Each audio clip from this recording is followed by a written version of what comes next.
Hey everybody, I hope you're doing well. Sorry I haven't checked in for a little while. I went traveling into New York and Philly and a few different areas. I actually met a lot of different weight loss surgery patients that are my friends, both Rouen and Band and different DS. These are wonderful, wonderful people, and it's kind of a great inspiration to meet a lot of the people that you talk to online, but you never get to actually meet in person. One person that I met in person from OH was Betty, who has been my inspiration forever. She has lost 200 pounds with the band.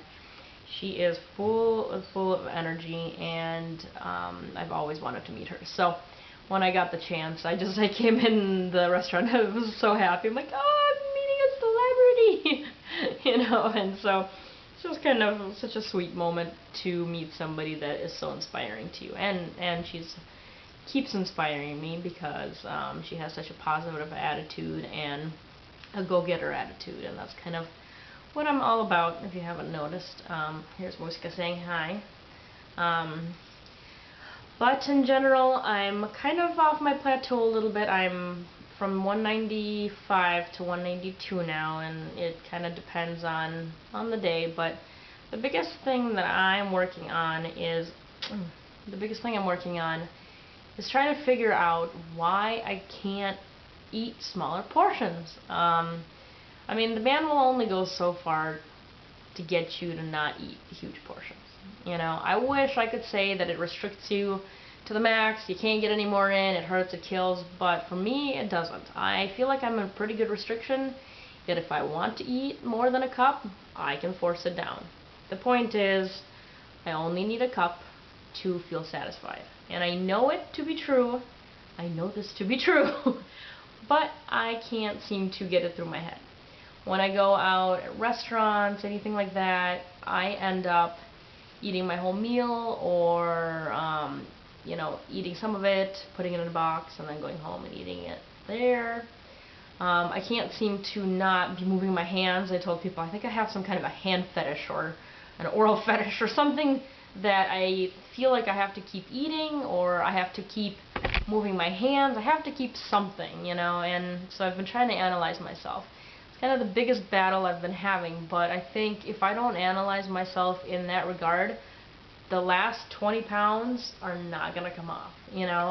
Exercise will get you far, but as far as being a woman, you got to eat right. And until I realize the true reason why I can't seem to get it through my head that a cup of food, a meal, is perfectly enough to fill me up, I don't think I'm going to get very far. So right now, it's kind of my mission, is to test different options, maybe measuring, maybe drinking more, maybe, I don't know, just different things to get myself to that point. You think a year and a half out, I'd be smarter, but I'm not in that regard, I mean, I've lost 115 pounds, but I am determined to lose all of the weight I want to lose, and I'm also determined to learn a new lifestyle. That is my biggest thing here, because I'm young, and so is everybody else in the world. No matter how old you are, your health is so important, and you don't want this weight loss surgery to last a year, or 2 years, or maybe even 5. You want it to last for the rest of your life.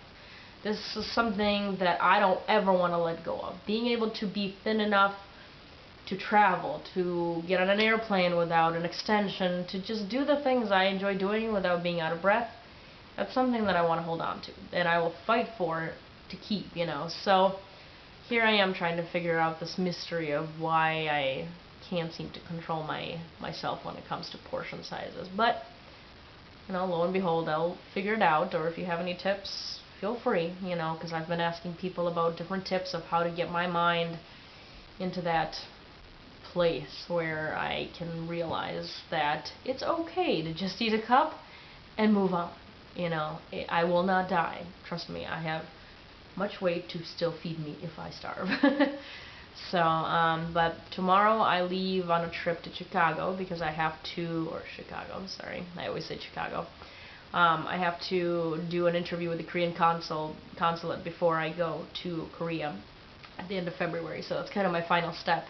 And then from there, I'm actually gonna, hopefully, if everything goes well, drive to Ohio and meet some other weight loss surgery patients, band patients, and Roux-en-Y. So that's kind of exciting for me because those people, they just keep me up, you know. I don't ever like to forget that I'm a weight loss surgery patient, because in my mind, the minute I think I'm normal, I'll start slipping. I'll think that I can eat chips and party hardy and drink tons and, you know, do all the stupid things that I consider a normal person being able to do.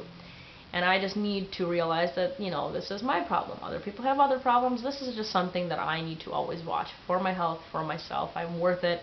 Respect myself enough. I love myself enough. Is it tough? Yeah. But as our weight watchers leader always says, it's just weight loss. And, you know, I like to keep that mentality even when I have really bad times. So, you know, I'll hopefully post from my trip. You know, trips are not the easiest, and this one's going to be a road trip, not a flight. So I'm going to try to figure out ways to not go too munchy crazy. Before, when I was on the road, I did sesame seeds, and that seems to work quite well. So I think I'll pack some of those and a lot of water and get Starbucks along the way, hopefully, and be able to make my way from one place to another. So I'll see you guys later. Oh, and I'm sure people will comment, I got a new haircut. I decided to do something drastic, and I think it turned out pretty well. I didn't think I had the face for it. I always thought my face was too fat, because, you know, you shouldn't kind of do any rough edges around the face like this, but I figured, you know, if there's any good time to do it, might as well do it now. I like it. It's got the red still and, you know, the crazy bangs and everything, but I like it. That's all that matters, right? So, alright, I will see you guys later. Thanks.